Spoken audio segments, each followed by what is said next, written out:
He mentioned Aloy Ejimako, whom he said made controversial social media posts about the trial. Justice Omotosho advised counsels not to dwell on the distractions, but to focus on the trial in the interests of justice. He, however, chided Ejimako yet again for its unprofessional conduct in the course of the trial. He says, "These are some misconducts for which someone may be disbarred." Under cross-examination, the prosecution's second witness, Mr. BBB, said he does not know if Biafra radio was still broadcasting and he does not listen to the radio.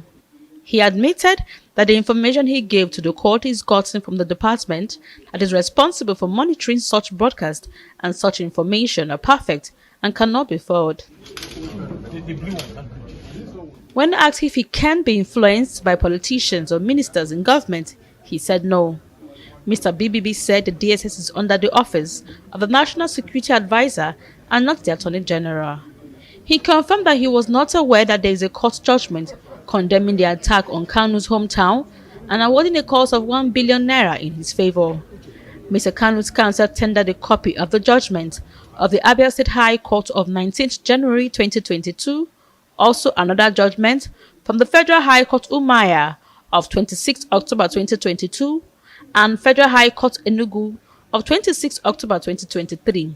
They were all admitted in evidence.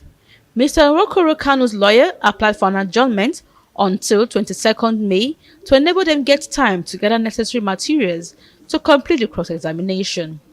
Awomolo strongly opposed the application. However, Justice Omotosho said he was inclined to adjourn to 22nd, but that the defense must close the cross-examination or it will be deemed closed. Celestina Iria, TVC News, Abuja. Let's take a short break, and when we return, we'll turn our attention to the allegation of 6.93 trillion budget padding by the National Assembly. Please stay with us.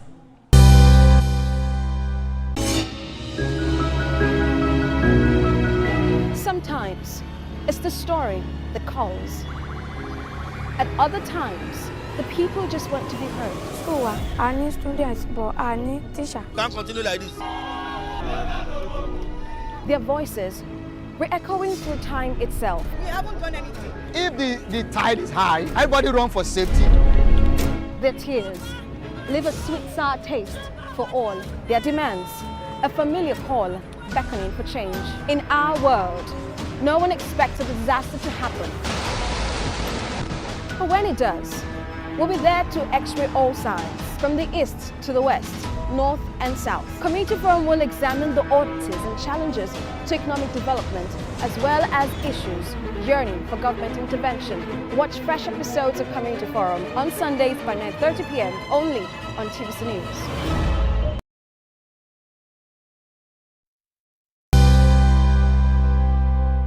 Welcome back to the program. Budgets, which is a civic tech organization focused on public finance transparency, has revealed that the National Assembly inserted 11,122 projects worth 6.93 trillion naira into the 2025 federal budget, raising serious concerns about fiscal abuse and political manipulation. And of particular concern to the organization are 238 projects, each valued above 5 billion naira, totaling 2.29 trillion naira, and another 984 projects worth 1.71 trillion naira. Budget also flagged over 1,000 projects within a range of 500 million naira to 1 billion naira, together worth over 641 billion naira. The analysis made by the organization further highlighted that over 3,000 of the inserted projects worth 653.19 billion naira are designated for federal constituencies, while 1,972 projects worth valued at 444.04 billion naira attached to senatorial budget districts. Budget has described the insertion of over 11,000 projects worth 6.93 trillion naira into the 2025 budget by the National Assembly as not just alarming. The organization says it is an assault on fiscal responsibility. So tonight, Deputy Spokesperson, House of Representatives, Honorable Philip Agbese, joins us tonight to give some clarifications, because these figures have shocked Nigerians and they deserve to know the truth. Thank you so much for joining us, Honorable Agbese. Thank you. Thank you for having me. Thank you. So let's get straight to it. The National Assembly passed the 2025 budget by 6.93 trillion naira and was executive aware of these insertions before signing the budget into law. Thank you very much for having me this wonderful evening, and thank you to Nigerians for their interest in what we do, not only in the National Assembly, but as a government, because the Parliament is an institution as well as the executive, and we are all working together in the interest of our people, the citizens of this great country who took it upon themselves February 25th, 2023 to elect us into office. So, of course, public office is a huge responsibility. At the same time, a trust that every one of us must adhere to at all times. The issue raised by budget, I think, is a healthy one for our country, because if you have people like that who, take their time and their energy, to look into the issues that affect this country positively or negatively, then you know that that country is on the right path. However, sometimes the way we now present our findings or our understanding of issues may give concerns to the ordinary citizens of this country. But just to clear the air on that, the budget, when it came to the National Assembly, was a document, and in line with our Constitution was a simple bill, executive bill, which the President presented to us. The laws of the land permit the National Assembly, the Senate, and the House of Representatives, to look at these bills when they come to us before they are passed.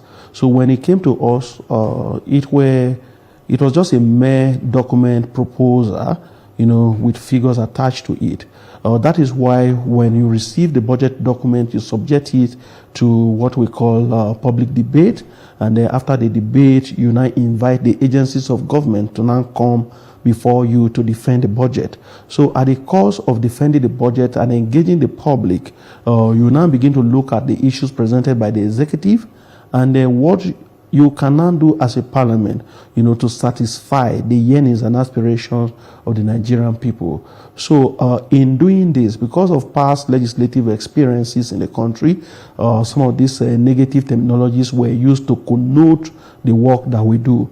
But under the leadership of His Excellency Right Honorable Tajuddin Abbas, what we basically do is to stay true to the letters of the Constitution, ensure that we do the right thing, and in doing the right thing, we also ensure that the 360 federal constituencies scattered across the country, the interest of the people is satisfied. All right. So I don't think to say the budget was in any way, in quote, padded is right.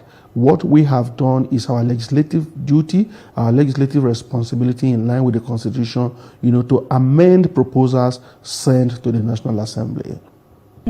Okay. You didn't really answer that question, because I thought it was going to be a yes or no answer. But I was also interested in that lengthy conversation. Kindly hold on, Honorable Agbese. I was also interested in that lengthy conversation. So we'd have a perfect background to your observation or your submission tonight.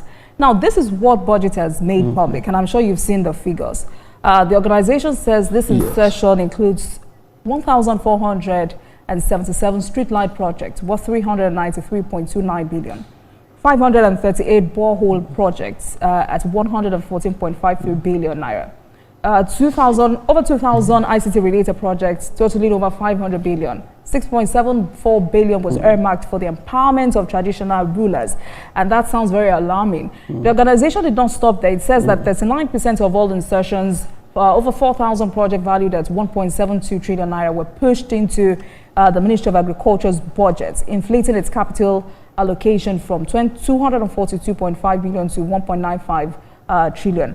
Other ministries such as Science and Technology, Budget, Economic Planning also saw inflated budget through insertions alone. So, are you categorically denying any unauthorized additions? Are you saying that these figures are not accurate, perhaps exaggerated, or at no point was there any addition to the figures except the one publicly announced, which Nigerians were aware of? Or was there any backroom negotiation or pressure involved? What exactly are you saying?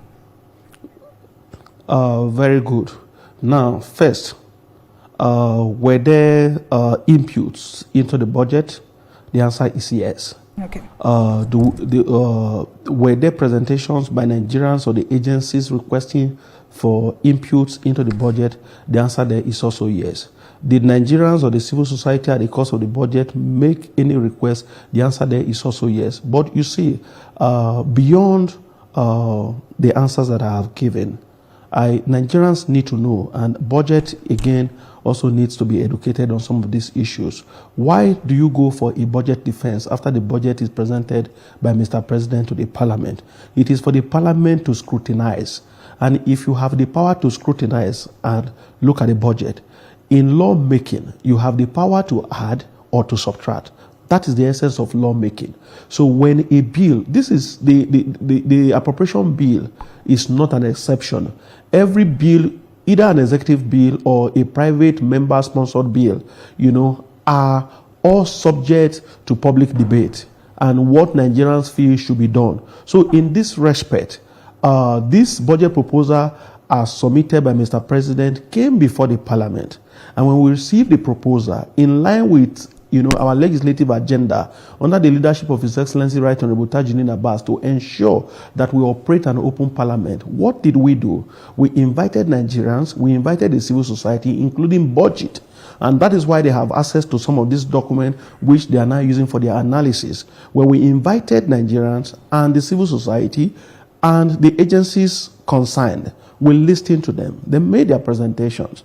And in many instances, they told the Parliament, they explained to us that the figures before them will not be able to address the issues that they intend to address. Again, we must thank Mr. President, who for the first time in the history of this country, based on economic realities, even, brought a very ambitious budget of about 57 trillion before the Parliament. And when we looked at this budget, I'll give a good example. An agency in the Committee for Land Transportation came to the Parliament and budgeted 400,000 naira for foreign travel. And when we looked at this figure, we called them. 400,000 naira today is not enough to transport two persons, by air from Abuja to Lagos. And we looked at the issue, and they said yes, because of the budget system that we operate, which is the envelope system, this is what they were given. And within that mindset, they were able to frame their proposal. But when they made the presentation before the Parliament, it is in the wisdom of the Parliament to look at the proposal carefully, scrutinize it analytically. What can we do in this situation? Are we here, to address, if we are truly here to address, problems militating against the country, then we should go in this direction. So it was in that wisdom that the Parliament decided in some instances, because budget did not tell Nigerians some of the instances where we considered bogus presentation. And when you mentioned the Ministry of Agriculture, yes, today all of us would agree that, food production and food scarcity are major issues that we must address. And if you look at these issues, some of the issues they mentioned, provision of boreholes, are we providing, are the agencies of government going to provide borehole in communities where they already have excessive water, or the interventions are going? So the essence of government is to serve the interests of the Nigerian people. So it is not just about a figure. These issues, what in quote they are calling insertions, are they going to serve the interests of the Nigerian people? And I think that a responsible civil society organization should ordinarily be interested in the implementation of the budget, because one, it is our interest to collaborate with Mr. President to ensure that the government is able to mobilize enough resources to service the budget. Secondly, in servicing the budget, how do we, monitor this budget estimate to ensure that this the implementation of the budget meets the needs and aspirations of the people in terms of, accountability, due process of law, and so on and so forth. Right. So it is our responsibility as a parliament to amend laws, and in amending laws, you must add and you must subtract. Except we want to agree, with those who believe that the parliament should be a rubber stamp, so that anytime the executive makes a presentation before the parliament, we say, Mr. President, thank you, this is good, bam. And there's no need for public debate. Agbese, and just to support the motion, I also do not think it's about the figures, but Nigerians are concerned about the fact that they did not know about these processes and this procedure, which amounts to accountability and transparency. But to be clear, can the House categorically confirm whether or not the amount in question was inserted without the knowledge or consent of the executive? No, you see, we cannot insert. The executive understands that the parliament has a duty and responsibility to ensure, one, to make law, for the good functioning of the Nigerian society. Secondly, the executive equally, they also have that understanding that in making laws for, the smooth running of the country, the parliament has the right, to tinker with bills that are presented before the parliament. I'll give you another example. When the student loan bill was presented to the parliament, in our wisdom, we worked on it. We touched it, in terms of where the revenue should come from. And most recently, the tax reform bills.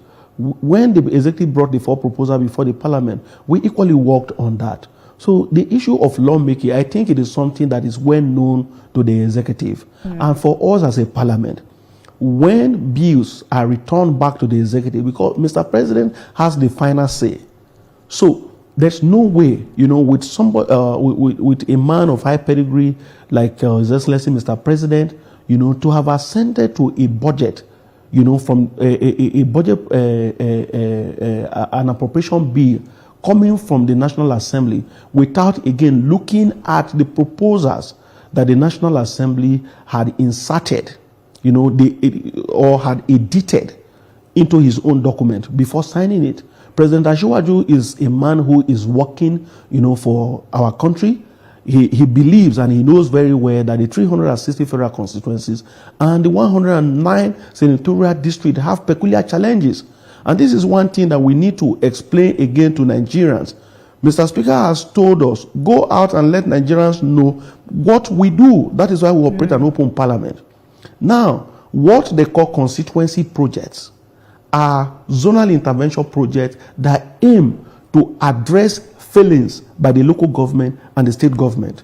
I'll give you a good example. If a member or a member of the House of Representatives or a senator feels that in his community there is a need, for the provision of certain social amenity, which if not immediately provided will, cause disruption in the smooth running of, people's life and well-being in that society, such a distinguished parliamentarian has the duty and responsibility, one, to lobby his or her colleagues at the cost of appropriation bill presentation to ensure that that is included.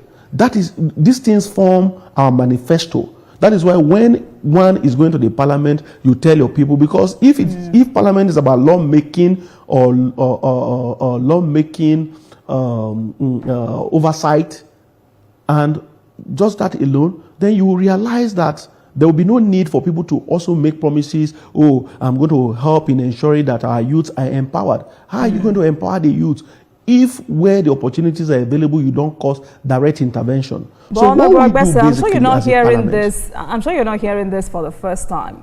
I'm sure you know that there are some Nigerians who believe that the National Assembly members are constitutionally empowered to make laws for the country and to act as check and balances of the executive and not to execute constituency projects. And some would believe it is organized fraud. Yes, yes, it is, because you see, members, these projects are not warehoused. The projects that they talk about are not warehoused in the National Assembly Service Commission. What we basically do, for instance, if you have an agency in the Ministry of Agriculture that is responsible, give a good example like the National Seed Council of Nigeria, that is responsible for distribution of seeds across the country, to ensure that we improve on our agricultural activities. And you realize as a parliamentarian that you come from an agrarian society and you have not seen that agency in any way capturing any support for your community or for your constituency. You have a duty to raise the issue. That is why we have the various committees. When budget is presented before the parliament, we look at this issue. So if a budget, for instance, if I have a primary health care center facility in my community that is not working, it is my duty and responsibility as a parliamentarian to draw the attention of that agency. And how do you know about their plans? It is when the budget is presented to you. For instance, if you have a school in your federal constituency, like I have, some schools in my federal constituency, and these schools have no classrooms, they have no hostels, I wouldn't know their plans. But when the budget is presented to the parliament, at that point you'll be able to go to the Committee on Education, to raise your issue. And, at the course of our day-to-day activities, we also raise issues in the motions that we present before the parliament. All right, the motions that we debate. So at the course of debating this motion, okay. At the course of presenting our motions, you see members raising issues like natural disasters in their constituency, issues of dilapidated infrastructure, the need to address healthcare facilities, and so on and so forth. And even some communities that have been affected by crisis, in need of interventions. So when we do this, we call on relevant government agencies to intervene. So when the budget comes before the parliament and you have a document that has not captured your own particular constituency, I think it is only wise as a parliamentarian, as a serious parliamentarian, to raise that issue before the parliament, before the budget is passed. When we do that, we do not only draw the attention of Mr. President to areas that he has not covered, but to also, because, let me put this very clear before Nigerians, that we as parliamentarians are strictly here, to serve the interests of our people.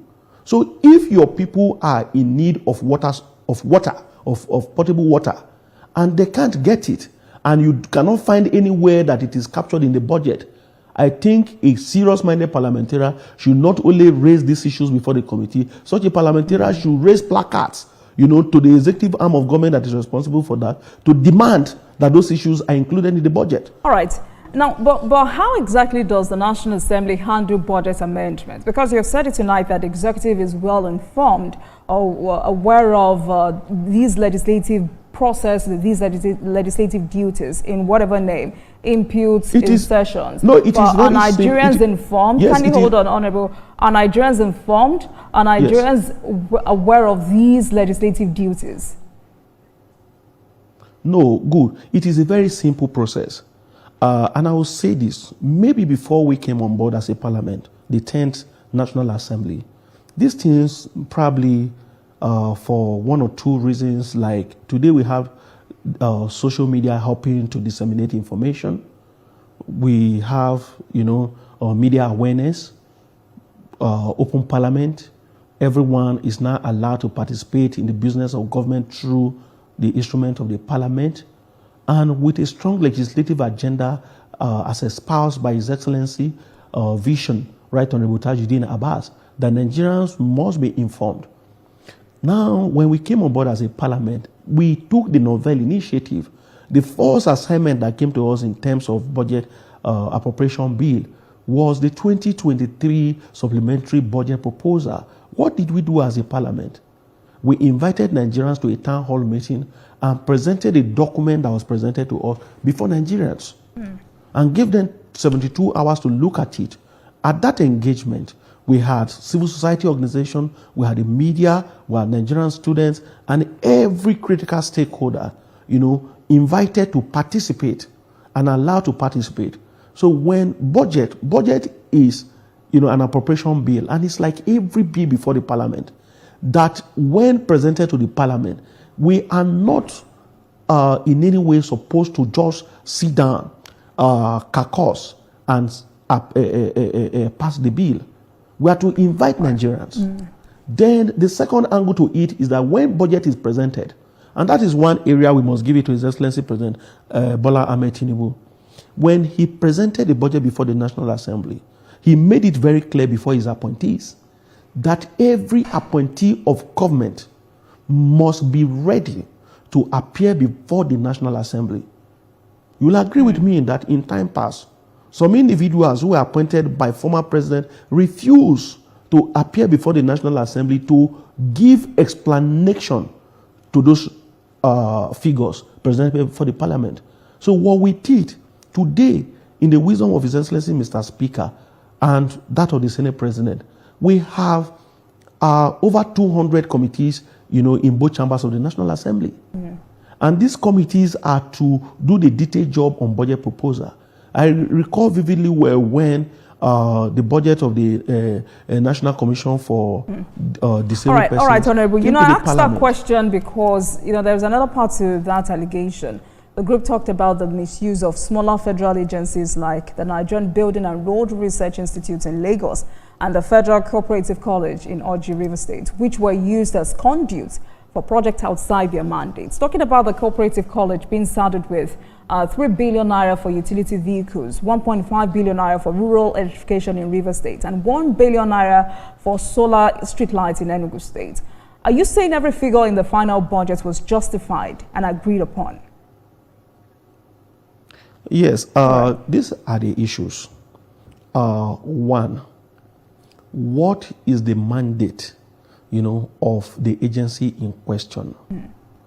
And when you also have this agency, for instance, the National Building and Road Research Institute, funny enough, all these agencies come before Parliament to tell you about underfunding. And to the glory of God, for the first time in the history of our country, we have an ambitious president, who really wants to do quite a lot within a short period of time. And Mr. President, in his wisdom, has decided, to come with this laudable budget proposal. And when Parliament, in its wisdom, decided to tinker with some of these issues, the President looked at the budget. It wasn't something Mr. President was invited to the Parliament. It was presented to him and he decided to sign. He consulted with his advisors. The Honorable Minister for Budget and National Planning, His Excellency Senator Atiku Bagudu, is doing a very wonderful job in that ministry. They must have looked at this document before Mr. President finally decided to append his signature to it to make it an act. Nevertheless, the truth, must be told. The truth in this instance, if you have some agencies in obscure locality where some of these projects are being executed, or agencies that feel that these projects, can be carried out by them. This is about taxpayers' money. And in doing so, they are able to execute this budget. So we look at their past record. Were they able, did they have the mandate in the past? Have they been, doing that? Have they been able to deliver? Do they do this thing in line with due process? Can we say that transparency and accountability are adhered to at the cost of the discharge of their duties? All right, so what mechanisms are in place? Because you talked about transparency. What mechanisms are in place within the House to ensure transparency and accountability? That, again, this is the beauty of the kind of government that will operate in Nigeria. You have the executive playing some critical roles. The executive controls the police. The executive controls the Economic and Financial Crimes Commission, the ICPC, and those agencies of government that are responsible, for law and order. Then you now have a parliament with a mandate, to oversight the executive and ensure check and balances in the system. All right. So that is why we invite the agencies of government over and over, times without number, to explain to Parliament their budget performance. We discuss the issue of release. Advocating, protesting as the arts are meant to be.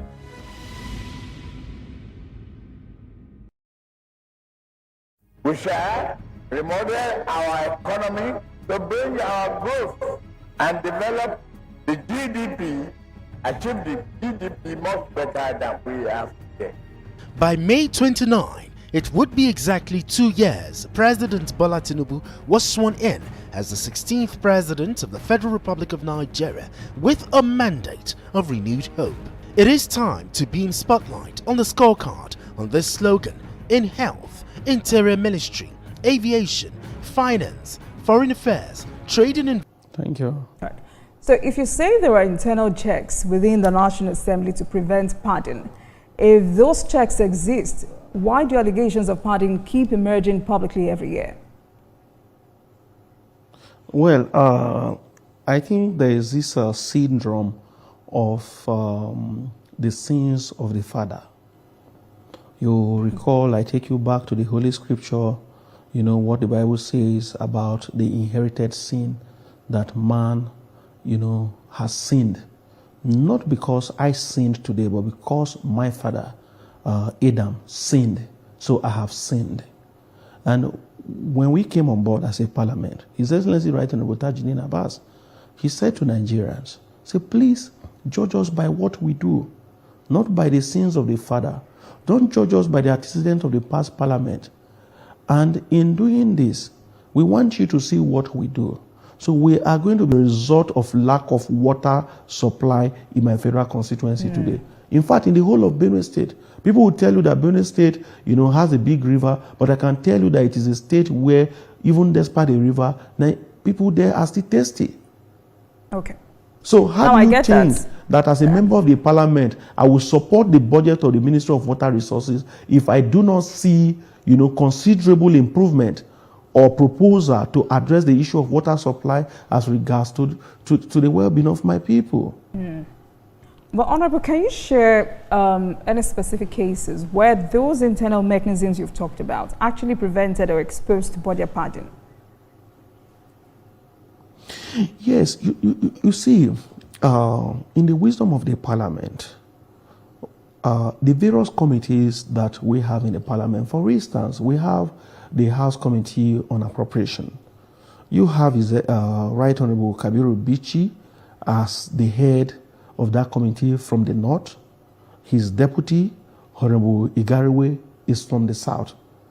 And again, when you go to the House Committee on Finance, Right Honorable Abiodun Faleke is from the south. The deputy is from the north. Why do we do this? It is to ensure that every segment of the Nigerian society, you know, all the constituencies are carried along in the activities of the committee. You have professional committees in the parliament, you have technical committee, and you have administrative committees.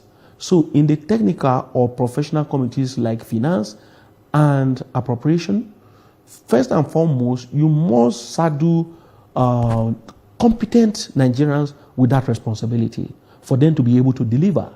And how do we populate these committees? You have experts, you know, in tax law, in forensic audit, you know, who are in the parliament. For instance, the Committee on Security. For you to be a member of the Committee on Security, you must have a sort of background in security. Then you put these people in this committee. So when these committees are populated at the end of the day, you have capable Nigerians, you know, who can see, you know, beyond their nose in analyzing and assessing this budget document. And when we do it, you bring the budget document again. What did we do? What are the check and balances, internal control mechanisms that have been put in place as a parliament? One, after the second reading of the appropriation bill, copies were produced by the House Committee on Appropriation and circulated to every member of the parliament, and above all, made public, because some members have constituents who are also knowledgeable in some of these issues.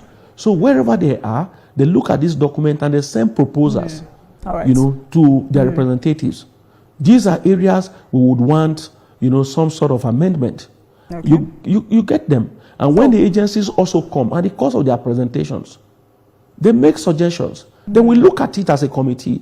The committee passes the budget. The budget again is passed to the entire parliament for third reading. All right. Thank you for that, Members come together, you study it. Right. So two things you've said tonight, which I'm sure some Nigerians are hearing for the first time. You've said that budget padding is not a real issue. It's just a misunderstanding of the legislative process. You've also said that lawmakers pad budgets to secure funds for their constituencies. But do you think that greater openness, such as, you know, publishing every version of the budgets with tracked changes, would reduce media speculation? Parliament, we, beyond these proposals, because the figures are proposals, we are interested in how Mr. President is going to fund the budget, because it is ambitious, how he is going to generate the resources to fund the budget. Today we have the tax reform bills, you know, which of course very soon Mr. President is going to assent to, when they are assented to, how do we follow the laws? And beyond the budget, we have other bills coming through the National Assembly that Mr. President has assented to. How are we following these, laws? How are we implementing our laws? People will tell you that the problem with Nigeria is not the lack of laws, but the implementation of our own laws. President, are we not going to clap for the parliament that has helped to see this come to fruition? And I'm also sure you wouldn't blame Nigerians, because this embarrassing allegation of padding the national budget in Nigeria is not new. It's not a new phenomenon. In fact, the current incident echoes... Kindly hold on. This current incident echoes the event of 2018. I remember when former President Muhammadu Buhari, representing the executive branch of government, also accused the legislative arm of doing exactly what Senator Abdunungi accused his colleagues of doing.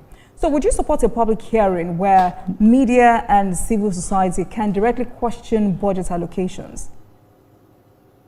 Why not? That is what we have been doing. And that is why in the last 2 years since we came on board, we have been inviting the media, the civil society, and Nigerian professionals. If that's what the House has been doing, this media speculation would have stopped.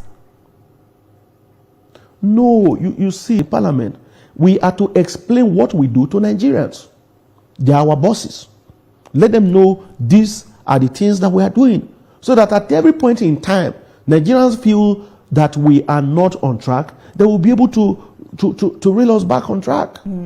So basically, if Nigerians learn, to see this parliament, within the short period of time that it has stayed in office, and see the developmental efforts that we have put in, the transformational activities that we have carried out, like engaging young Nigerians, engaging the youth, engaging civil society, having an open parliament, and above all, the issue of transparency and accountability.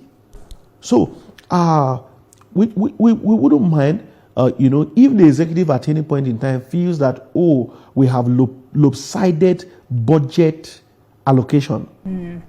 Because you can't say the people in Borno today do not need some of these issues that have been captured in the budget. Right. There's no part of Nigeria today that is not in need of access road for farmers. There's no part of this country today that the issue of potable water, should not be addressed by government. Why should Nigerians be buying, a sachet of pure water for 20 naira when we have all the resources to provide these things to the common person? What happens to those people who are not able to afford this water?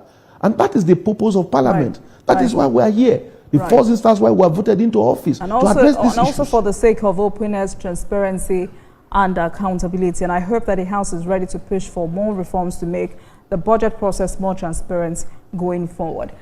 Before I let you go tonight, it is a work in progress. I know. I understand. Yes, I understand that. It is a work in progress. We just came on board. We have spent less than 2 years in office, and we intend to do more.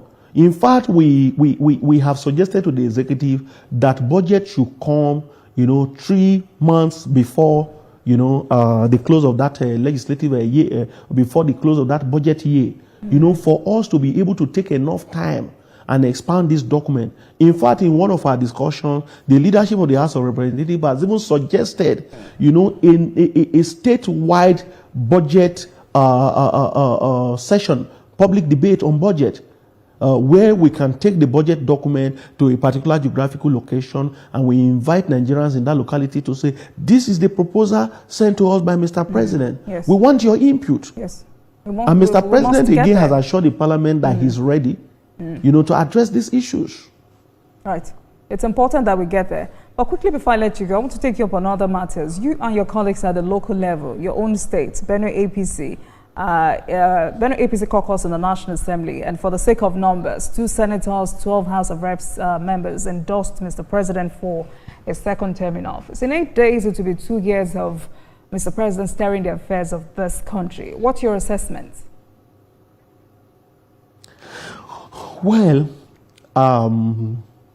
it wasn't a political decision in any way at all.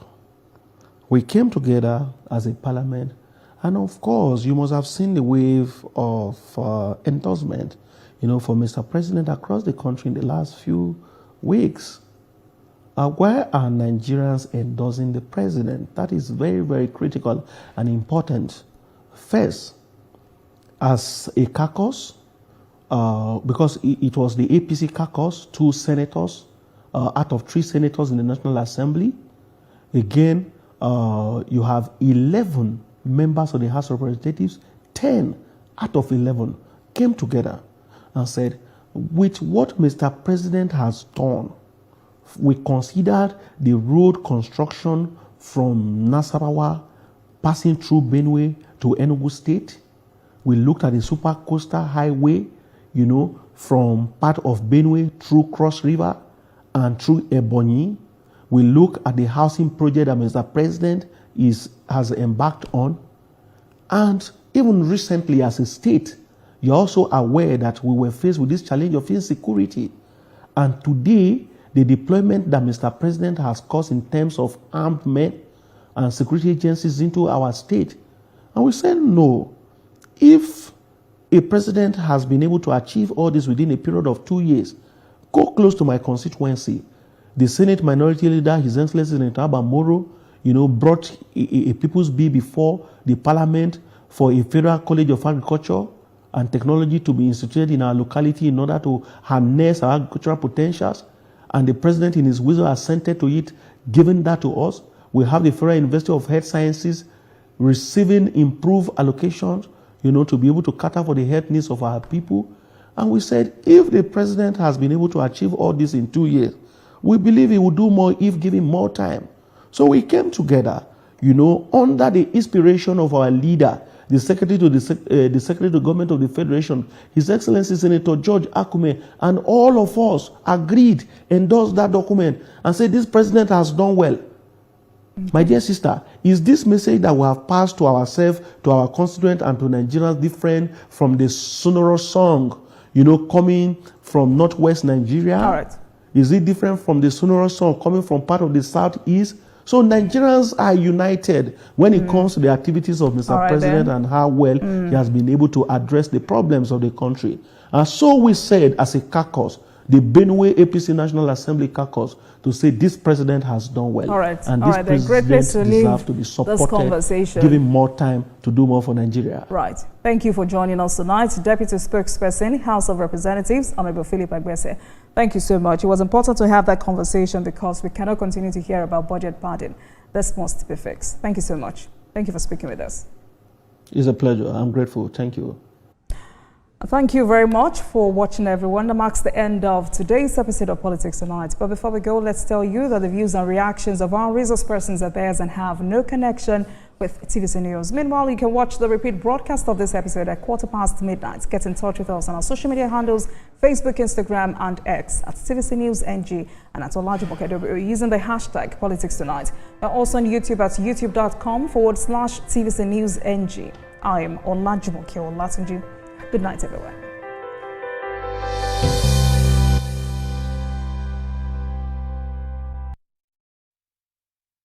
It's another season of Cowbellpedia. All right, so the 60 seconds of fame starts now. How many lines of symmetry has a rectangle? Two. Correct. Simplify 6p cubed multiplied by p squared divided by 3p4. 2p. Correct. Don't miss a single moment of the action in the Cowbellpedia Mega Minds 2025 edition. Catch me, your quiz master, Ebuka. And I'm your host, Linda. Tune in to Cowbellpedia Mega Minds. We are live from the open market for Epic 10X Challenge. My people, today now, I will show you how the power of new Epic 10X gives your